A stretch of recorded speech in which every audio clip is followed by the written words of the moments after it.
Hey, this is Keith at Half Tracks and Honeybees. Out here on the deck. The rain stopped, the front's here. Now the wind's blowing. Another inch of rain last night. See, the creek is up more now than it was. And now we get the wind. The ground is soggy and the wind's blowing. That's great. It's really great. But the bees are still having fun.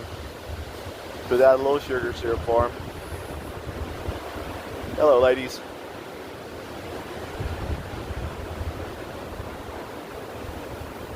Today is Sunday, what is it, the 16th? They're calling for snow again on Wednesday. 4 or 5 inches. Don't really want that. But this is looking very springy with the wind blowing like this.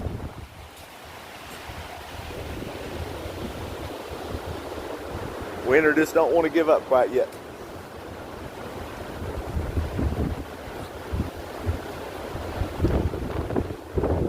Oh well, it'll be summer and 100 degrees before too long, and we'll wish it was back like this.